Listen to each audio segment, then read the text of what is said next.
All right, hello everyone, it's Raleigh and welcome to the channel.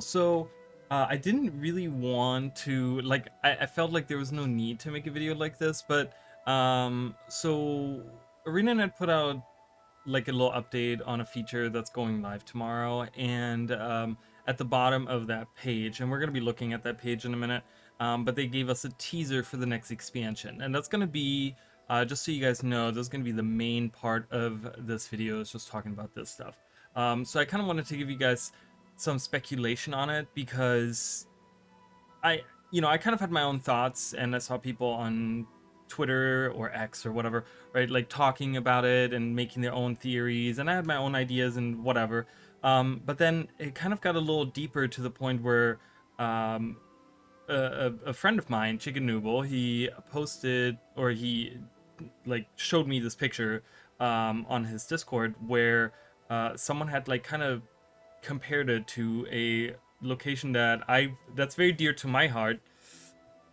And so I wanted to kind of take the time to look at this and like discuss some of these things and some of the thoughts that I had that went into it, um, that relate to just not Guild Wars 2 but Guild Wars 1 as well. So let's get right into it. So let's look, first of all, let's look into the post that they made, and it's super bright, so I'm gonna be super illuminated because they use this like bright white screen all the time. I hate it. I wish they would change it to something different. But anyways, so they're doing a quality of life feature. I didn't really read this through, but let's kind of just do an overlook. I mean, this sounds really good. The fashion is the real end game in Guild Wars 2, and we all know that, right? Like that's it's a huge part, right? After countless requests, we're gonna have the cosmetic inspection. You'll find a new in tomorrow's release. You'll find a new option title in the context menu, accessed by right-clicking on another player's portrait. Selecting this option will pop up a new panel that will let you view the player's equipment, outfit, weapon, and armor, cosmetic appearances, and their associated dyes. So it's pretty simple, right? This can also be accessed by using that when you have another player targeted. You can do /inspect, which is super cool. A lot of different games do that. It's nice that they do it cosmetically, but because in most other games you can inspect them and look at their gear, and we kind of we know that there's like this weird thing where I guess ArenaNet doesn't really want that because I guess there's some like animosity that it would create if like someone could inspect someone else and whatever, right? So just being able to do it on the cosmetic side is really nice. I really like it. Nothing too crazy about that, right? It's important to note that this is a cosmetics focused feature. Inspection does not give players information about the rarity or attribute selection of an item, nor does it give any info on infusions, runes, sigils, blah blah blah blah blah. So to keep it preserve the integrity for PvP and World vs. World game modes as well, which is nice, right? Features the latest of improvements. Here's some accomplishments in service of that goal. Legendary armor. Yeah, so they kind of just like go back. And yes, there's been a lot of like quality of life changes, I feel like, that have gone into um some of these. Like the post processing one was really nice. Allied player visual effect toggle. I haven't really. That was something they added, but I've never really played around with that actually. And they just kind of talk about the things that they have been doing recently. Legendary armor, armory, blah blah blah. Maintaining. Yep. Theredix. Yeah. None of this is really like groundbreaking to increase armature, bones, and lighting objects for new models environments, for full 360-degree skyboxes. So that is something that I've been talking about a lot, and I feel like they have been implementing this. Like maybe I don't know, but um, I the skyboxes are super important to me. As some of you guys know, the way that I play the game is very as like the RPG. Like I don't do the like top-down view that a lot of people do. A lot of people do it. There's a good reason for it because there's a lot of stuff that happens on the ground, right? There's like you got to look at where your abilities are, like where all the rings are for everything, and where the enemies are attacking. And so there's definitely like precedence for playing the game that way, but I like to play it as like having the camera like behind my character and kind of off to the side. Even it's like it's not perfectly center because I hate it when it's right in the middle because I feel like I can't see what I'm doing. So I have it off to the side. You guys usually see it in my videos the way that I play them. That's how I play the game. I mean, the way I make my videos, that's like how I play the game. So I tend to, because my view is like that, I tend to look up a lot more, which is like a huge thing that I tell people all the time to do, especially in Guild Wars 2. It's a great game to do that in. Guild Wars 1 as well. There's a lot of games where you miss out on a lot of details and immersion and like really cool things to see because you're constantly focused on the ground, which is like the most boring part of anything, right? Like, oh, it's grass, it's ground, it's whatever, right? But it's like looking up, you can see like so many things. And in Guild Wars 2, that is 100% true as well. Like looking up, there's really cool things that you can see. Like one thing that keeps popping in my head are like the stone faces out in the Caledon Forest in the swamp area by the Nightmare Court, by Twilight Arbor, by the Twilight Arbor waypoint.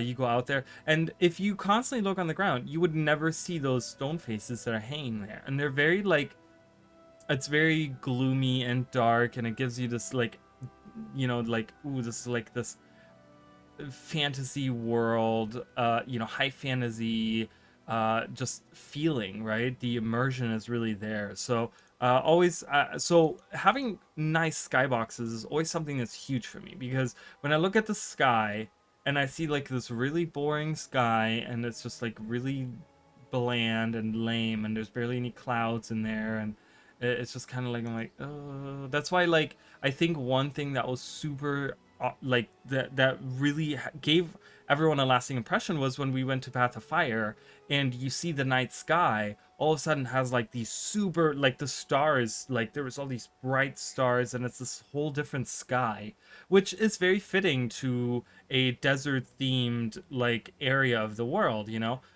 but I remember a lot of people were talking about that particular thing when we got to try out. There was that weekend where or like a day or whatever, we got to go to like the first part of the crystal aces, or whatever the first map is called. I think that's what it's called, right? I always forget the names of all the maps. But yeah, so it kind of, it gives you this like immersive feeling and stuff. So I really, really like that. One of the engine improvements we're working on right now is an upgrade to BC7 texture compression, a significant jump over the technology that we've been leveraging since the launch of the game. This will improve the clarity and fidelity of an in development and future textures, okay? Most notably for weapons, visual effects, environments, and creatures.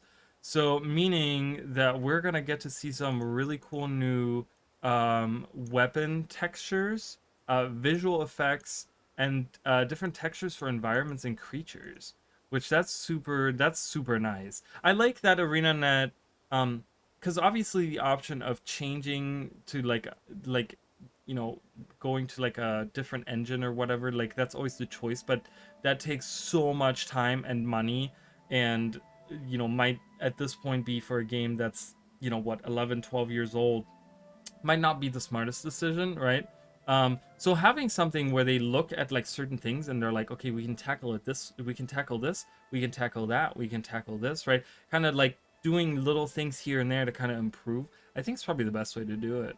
In the longer term, we'll be evaluating the feasibility of upgrading existing already shipped textures to be conversion, but there are some technical hurdles for us to overcome. Yeah, hurdles are never nice, because as we see with World vs. World right now, the hurdles are pretty tough, and we're looking, this is something that they've been fighting for a long time. Anyways, not only pave the way for better visuals and smoother gameplay, but also ensure that Guild Wars 2 remains a competitive, dynamic world that evolves with its community. We'll have more developments to share on this front as the team continues their work.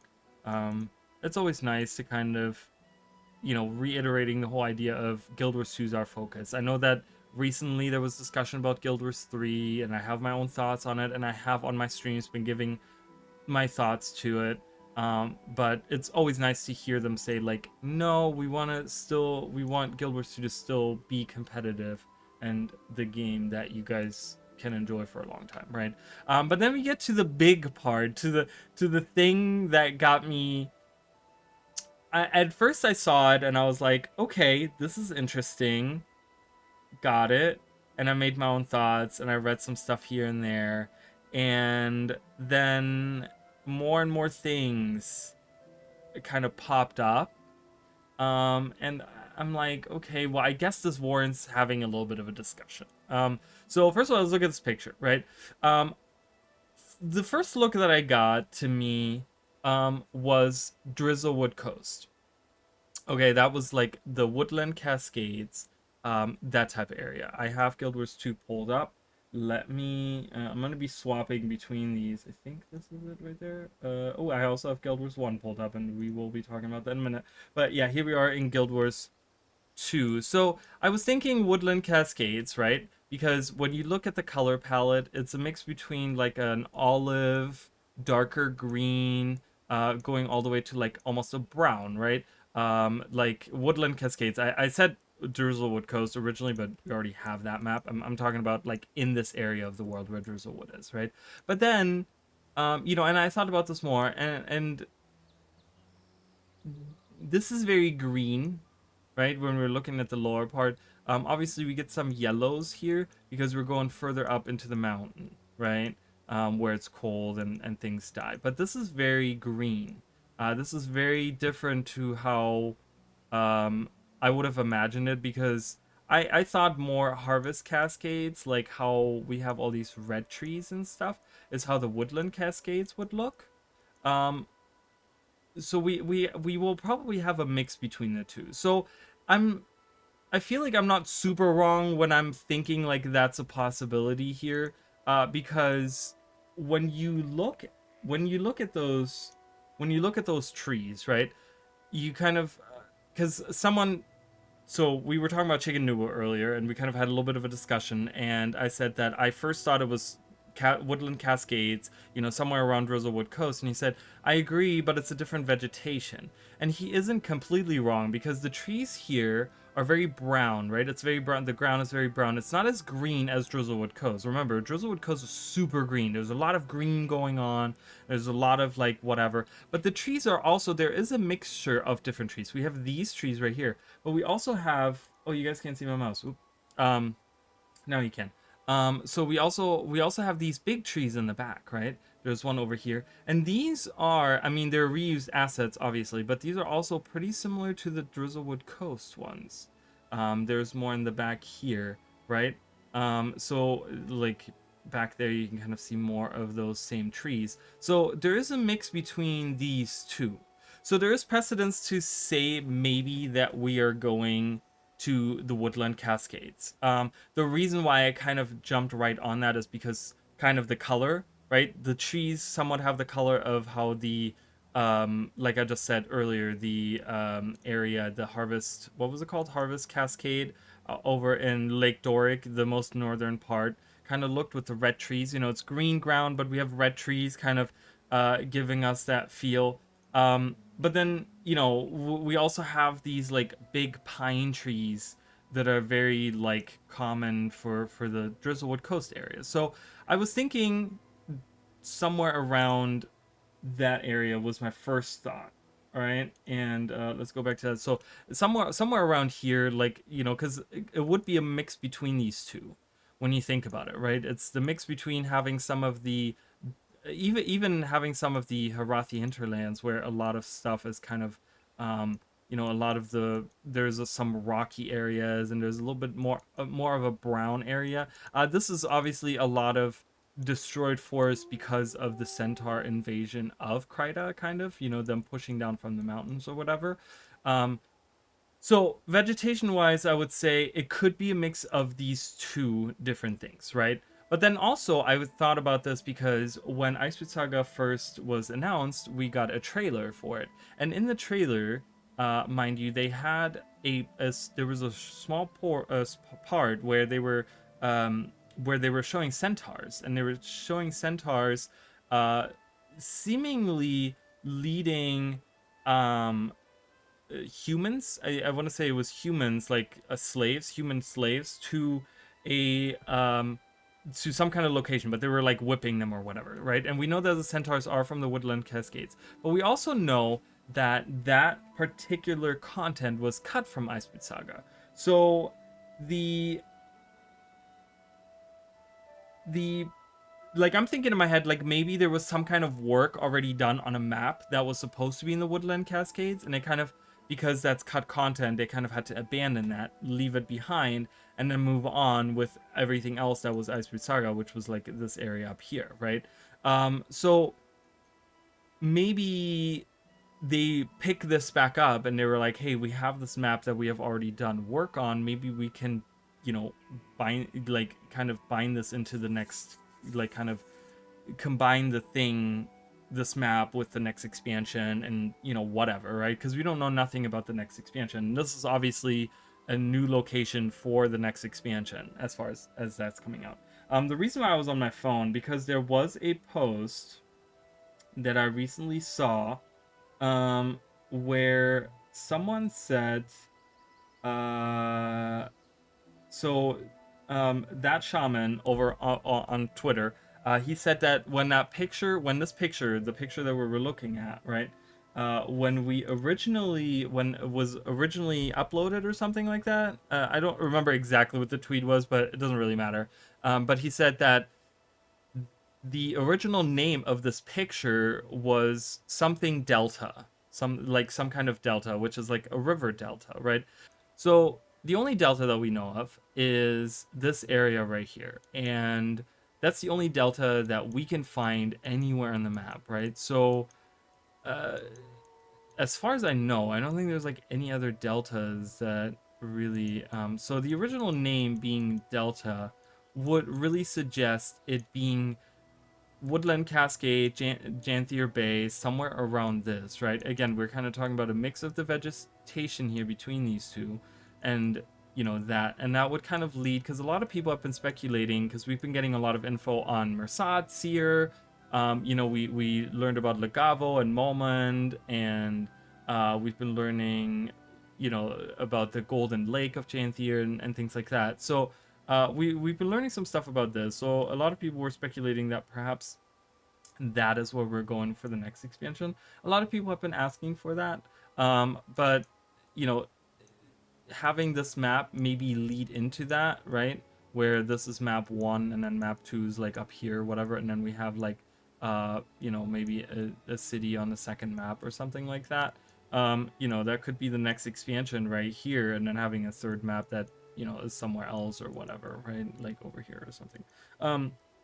But yeah, so talking, Delta, Woodland Cascades, right? But then there's the other side of it, right? Well, there's also the other side of this thought process, and that's where we go into Guild Wars 1, because someone, I don't know who, so again, this comes from Chicken Nooble. He showed me on uh, Discord a picture, and I don't have the picture for you guys, but showed me a picture comparing a couple things, and I'm kind of already here in this area. So if you guys don't know what this area is, this is pre-searing Ascalon. This is Guild Wars 1.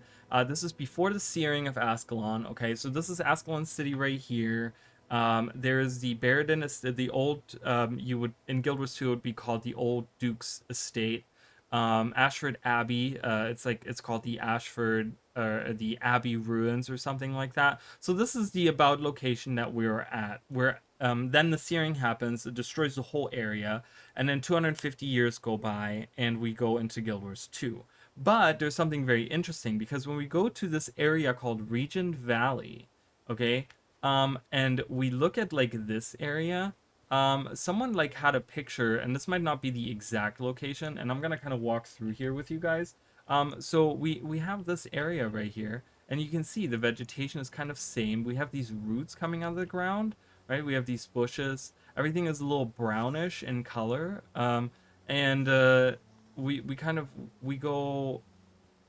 We can go further, but this is pre-searing Ascalon, so this would be, like, this is obviously like almost, probably closer to like almost 300 years now ago, right? Because it's 250, but 250, you know, we always talk about 250, but we need to realize that 250 was the end of Guild Wars 1 to the beginning of Guild Wars 2, but we now have, you know, Guild Wars 1 was already going for like what, 3-4 years before, right? So um you know, and Pre-Seeing Ascalon takes place 2 years before the original Guild Wars prophecies. So there's about like a 5 year gap there, that from where we are now, Pre-Seeing Ascalon, to the end of Guild Wars 1 as like a whole timeline, like the Winds of Change, like all the last releases that Guild Wars 1 saw. So there's about 5 years of like a gap, I want to say. And then also, you know, the beginning of Guild Wars 2, you know, we're now like 14, or not 14, like 12 years there, right? So there's an extra 17 years. So instead of 250, it's actually 260, you know, 67 years, right? Realistically, if we like, I'm sure the numbers, you know, are not quite, you know, this is like napkin math. Like I'm not even, you know, I don't know exactly the dates, but you know, we're moving further and further away from the 250. We always talk about the 250 years because it's so easy to say that, right? And it was always what they said for a long time. But we got to realize that time in Guild Wars 2 is moving on, right? And we're now 12 years into this adventure that we've had, into these many adventures. So it's 267 years or something like that. That, you know, if we go back to pre-searing. But yeah, so we go even further, and we have this part right here, and I think this was kind of the screenshot that they had. I think they had it from the other side, which I think looked, yeah, I think they had it like this was like the screenshot or something of it, where it kind of looked like that or something. I don't quite really realize, but as you guys can kind of see, like I just wanted to kind of show off this particular area, because this is like the only area where the roots kind of come out like that, and where we get these like almost tunnel like, you know, it's almost like this little um like a ravine that you kind of like walk through, because it's very brownish in color, and there's roots on the side, and there's bushes hanging out, and you have these like red golden like leaves. You know, Precinct is beautiful. I mean, it's a beautiful area, but you know, we can kind of do like a before and after and kind of compare it. Obviously, this is also different graphics and so on and so forth, but you know, when you look at this, right? You kind of look at this, maybe take off the nameplates that are hanging out back there, but you know, you kind of look at this, and then you look at what we have here, right? And you can kind of compare the two, and you can really see the similarities in the trees, in the how the roots are coming out on the side, how the bushes is, how like everything is kind of brown. You know, it would really fit into this as well. Again, the trees in the background is what kind of throws me off, because we don't have trees like that in Pre-Searing Ascalon. So what is going on here? Like, obviously we're not going back 267 years in the past. Like, I don't think that's gonna happen in Guild Wars 2. So what is really going on here? You know? There is, let's see, let's look at, all right, so if we kind of compare, again, we talk about this is Pre-Seeing Ascalon. Like, are we gonna? I don't think we're gonna see us going back in time. But what if we're kind of going to the same location and it ends up just looking like that, right? So this is the area called Region Valley, or the Guild Wars 1 that I just kind of showed you guys. It's called Region Valley. So what if we go back to this area in Guild Wars 2, right? So let's kind of compare that. So I have pulled up here, this is That Shaman's Historical Guide to Tyria. It's a website that you can just pull up. It's a really cool tool if you're interested in like lore and seeing how like everything kind of overlays, like how the map overlays and stuff. So as you guys can see, we have the whole like map here. We can look at all these different things, and it's really cool, right? So you know, you can see a lot of the different things, like where what has been and so on and so forth. But if we go to the area called Region Valley, a lot of the Region Valley isn't accessible, and this is where I kind of am in Guild Wars 2 right now. Because if we look at Guild Wars 2, And so I am here. So as you guys saw, so down here, this area would be called like Region Valley. Okay, this would be the Region Valley. And I'm kind of in the most northern part, which is accessible. And this is where the Loreclaw Expanse is, right? We kind of have the same trees here. You know, we get this like amber, golden, yellow, you know, trees or whatever. Um, and you know, but there's nothing there. I was in here. This is the jumping puzzle. I thought maybe we could see something interesting in there, but there really isn't anything out there to see. It's just inside of this rock you have a jumping puzzle, and that's like right inside of here. So there, you know, it's interesting to kind of look at those things and see, you know, are we gonna move south of here? Like, are they gonna make a map here, um, like down here? That's going to be adjacent to this map and call it also Region Valley, you know, like Region Valley, and just have it be named after the area. I also will point out, and it's something that you guys can see on the website. So let's look back at the website here. So this is very close to where the Wizard's Folly Tower was. For those of you that don't know what the Wizard's Folly Tower is, it is the this is the Guild Wars 1 page of it, Wizard's Folly Tower, but it actually is now the Beacon of Ages, which we do have in Guild Wars 2. It's one of the beacons, right? This is the Beacon of Ages, right? The big tower, and this was one of the key things that I had predicted to be in the expansion, actually, and I was like dead on, which was kind of crazy. It was like a weird moment for me where I was like, oh my god, I'm actually correct on my theory like that, like right, like dead on. I'm like, okay. But yeah, anyway, so the Beacon of the Ages was close to that area that we're talking about, right? Originally it was over here, and then after the searing, we weren't able to go here. This was the most southern part. As you can see, the dotted line is what we were able to see in pre-searing Ascalon. And then the regular white outline that we have, that is available in regular Guild Wars 1. So you know, after the searing. So after the searing, we weren't actually able to go back to the area the tower was at, but we kind of knew that it moved, right? But we know that it moved all the way over here, like way further than this map right here loads. But it's over here in the Horn of Maguma now. Um, but if we get a map here, right? If we get a Region Valley map that's south of the Ashford, the Plains of Ashford, right? Like down here, we could potentially see the original location of where the Wizard's Folly Tower was, right? Maybe linking this current expansion with the next expansion. So there's also like that kind of that we have to consider, because we still don't really know the premise of the next expansion. We also don't know what that means, right? We don't know um like what it means to be going to the next expansion. Like, are we going to be abandoning the Wizard's Court, and you know, we just brought Zoja back, and like all these things, like the Cryptas, right? We're becoming like we're fighting this civil war with you know, parts of the Cryptas, and you know, we're fighting against Eparch right now, and like all these things are happening. um like, is that going to lead into the next expansion, or is it going to be, okay, we're moving on from this and we're going to this next expansion, and it has nothing to do with anything, right? Like we don't really know what the premise is of where this expansion ends to where the next expansion is going to start. um but yeah, so Region Valley, I mean, that's another big contender for, you know, for an area that we could perhaps see.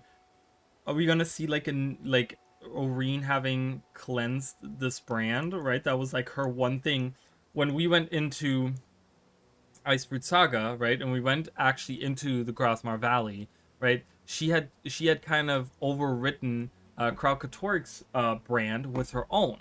And that was like, you know, part of actually like the whole drive behind Bangar, and you know, his whole effort of like, oh, you know, she's just as dangerous as the other one because she's going around you know, crystallizing the branded creatures and da da da da da, right? And it's like, oh, she's also a danger to everyone. And it was part of his whole argument of like, you know, the Elder Dragon stuff, like all the stuff that was going on there. So, are we gonna see like, is this gonna be cleansed? Is the brand gonna be completely cleansed? Like, did Aurene do that, or did she just like say, she gave up halfway and was just like, yeah, well, I cleansed some of it and whatever, I don't care.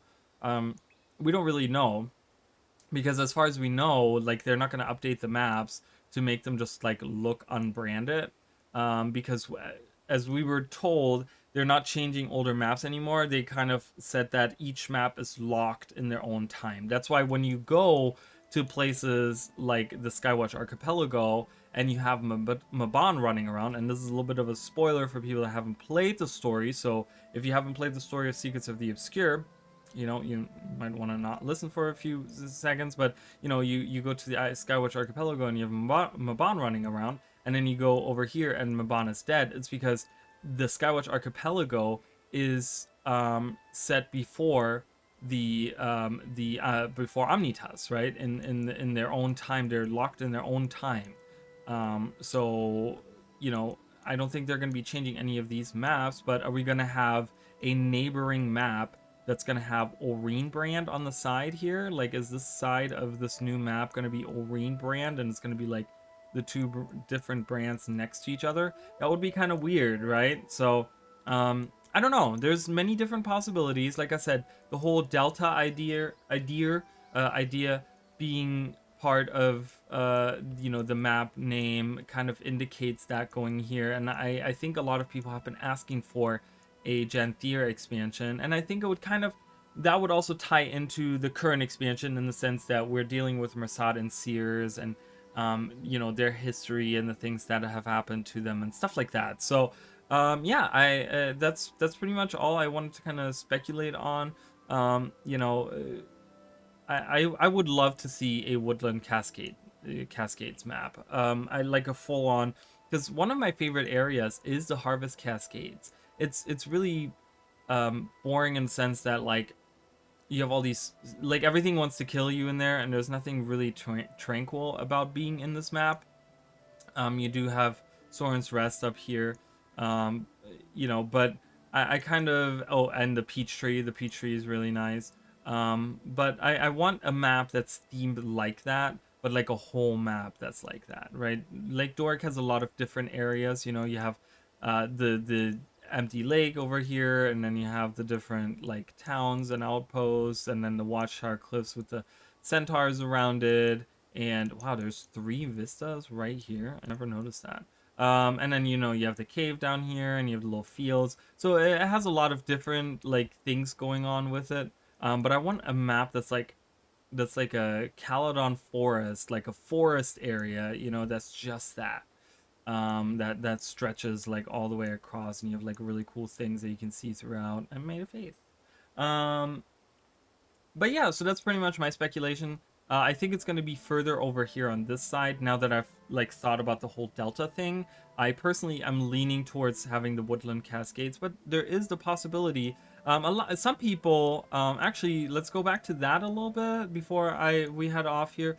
So there was also some people saying that it could be like this side, right? Because this is, as you can see, a little bit greener, but also still has some brown in it. And the picture, by the way, one thing that's kind of weird about the picture that they have released, there's like a weird filter on it, right? You look at this picture, it has like a weird filter. Um, it looks very hazy, like there's this weird fog. I feel like that's going on there. I don't know if it's meant to be that way.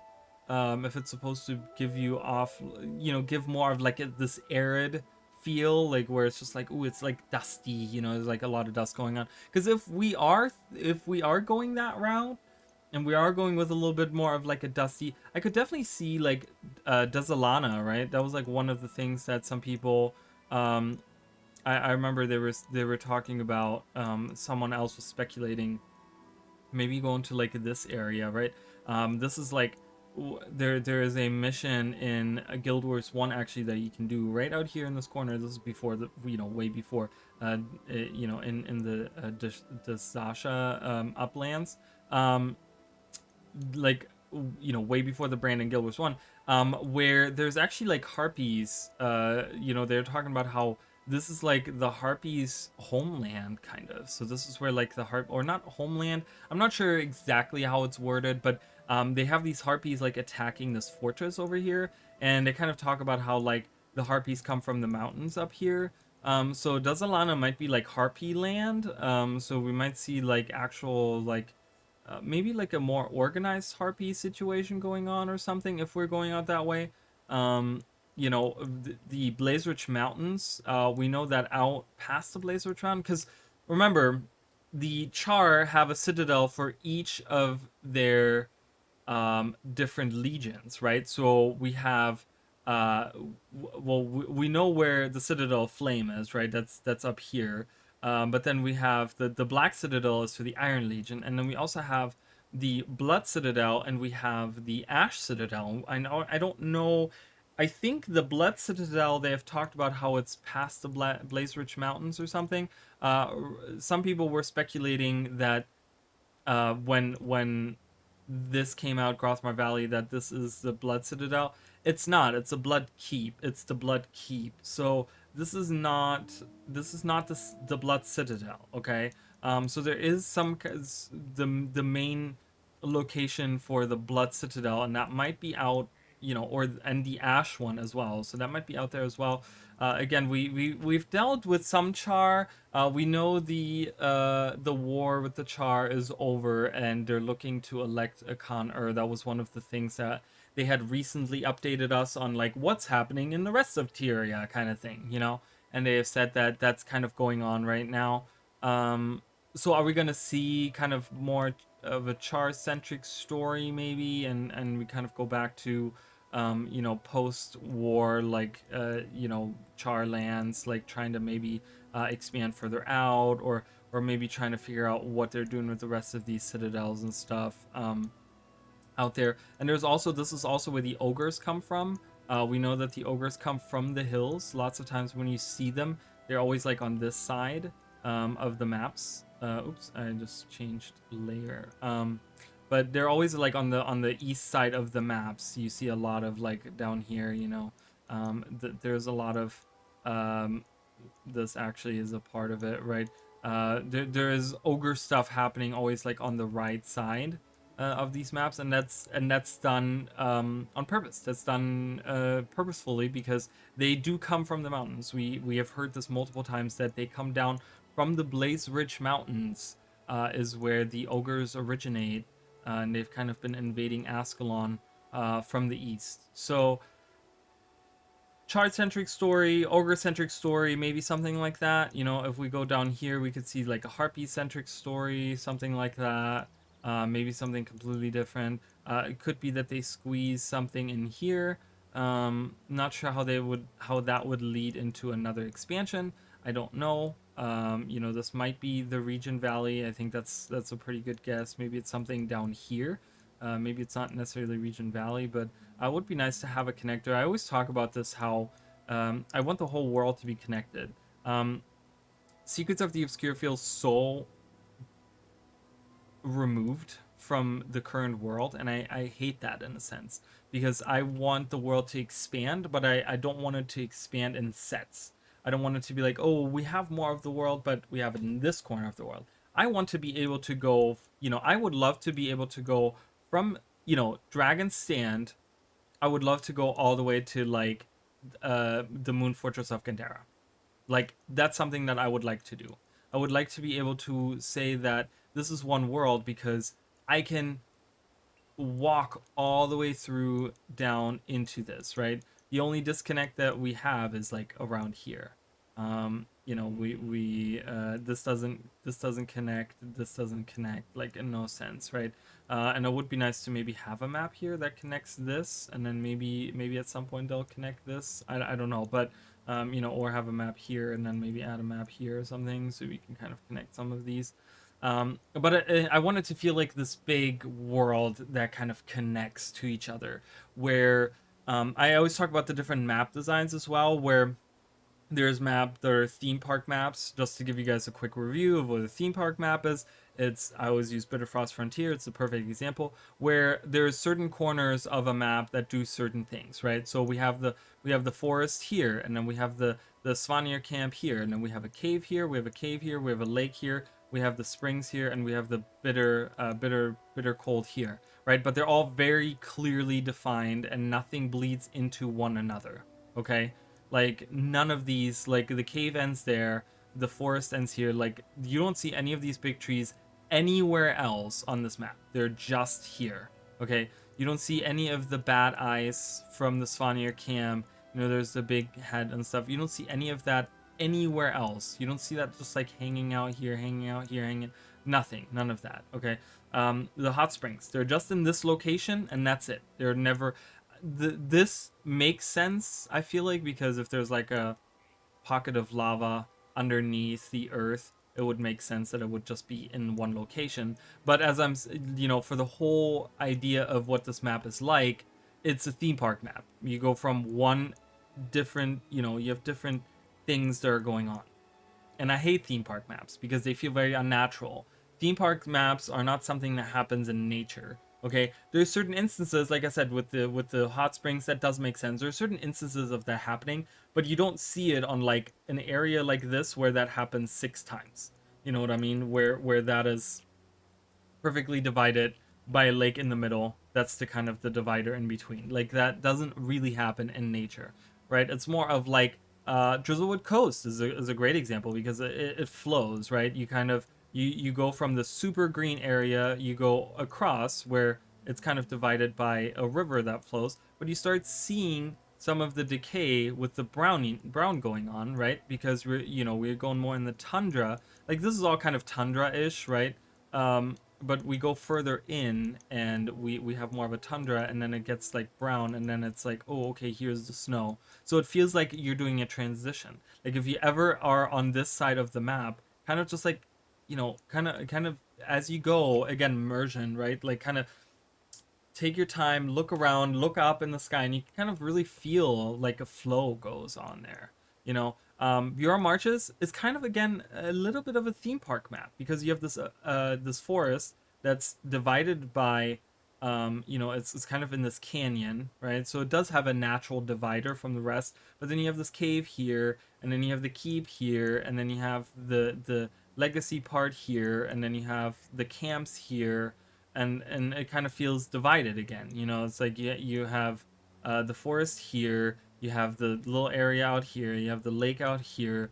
It's kind of the second part, I want to say, of Bureau Marches feels a little bit better, but it's also a little bit of theme park map. So I would rather have something that flows naturally from one way to another, kind of, like Timberline Falls does it really well, right? You have the cold areas, and again, you kind of go down the mountain, and it becomes greener and greener until you get to like swampy areas, right? Because we're getting closer to a volcano, which makes the atmosphere like much warmer. So you still have like mountainy areas.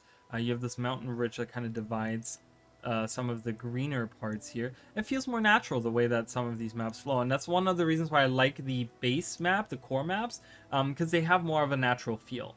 They're more, the whole maps are kind of designed after one particular climate, and they don't try to stuff like different things in to make it feel like, oh, we want to have like all these different things in the map, right? So, but anyways, so I like more of the natural fluidity. So when it comes to things like, adding maps in and stuff, I feel like that would really help. Like you could have like this map right here. You could have Region Valley right in here, and you could say, oh yeah, one part is like mountainous, and then we go down the mountain, and then we get to the part that we saw in the picture, right?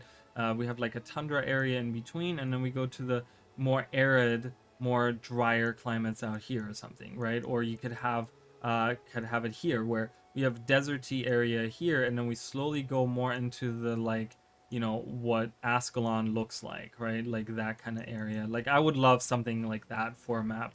But anyways, yeah. So I don't really remember what the original point of that was, but yeah. Nonetheless, so that's kind of my speculation on some of the things that we might see.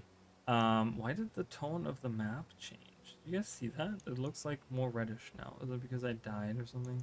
Who knows? It looks different to me. I don't know why it's. I don't know. I think it's changing back now. Yeah, it's changing back. Weird. But anyways, yeah, that's long enough. I've talked your guys' ear off.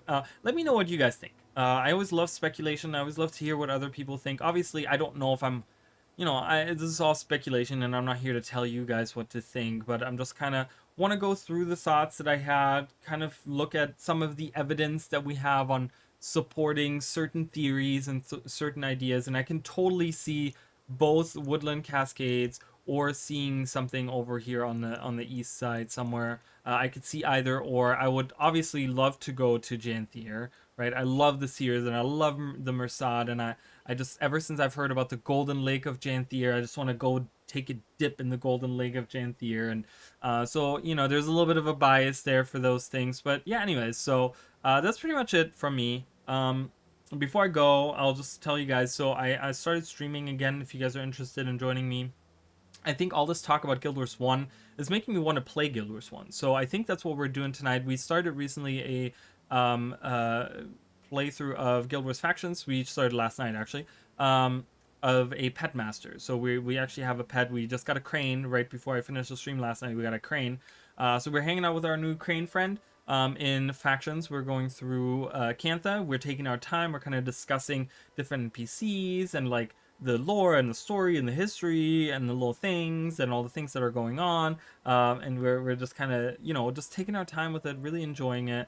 I did this recently with the prophecies playthrough. I had a pet master as well there, and we kind of did that. So we're gonna go through. So if you guys want to hang out and discuss some things and just theorize and just like talk about the future of Guild Wars 2 or Guild Wars 1 or whatever, I would love to have each and every single one of you guys come join. But yeah, other than that, and also memberships are available if you guys want to support the channel. I would really appreciate it. But if you want to get something, I always find like I want to give people avenues to support the channel, because rather than just like accepting donations, I'd rather be able to give you something in return. So if you become a member, we actually have I just got a really nice set of emojis. So we actually have some really cool owl emojis for the channel, which are super cute. So we have those. So if you guys want to become members, you get those, and you get a cool badge depending on how long you have been a member. Of course, I think it goes up to a year, and there's like 5 different badges that the color changes or whatever on them that I made myself actually. I'm not super artistic, so it's nothing special, but yeah, so I would really appreciate that. And other than that, I've given you guys an update on a post recently on some of the stuff that's happening. So if you guys are interested in that, just check out my posts on the YouTube channel and you see what's going on. Other than that, thank you guys so much for watching, and I will see you guys on stream. All right, bye guys.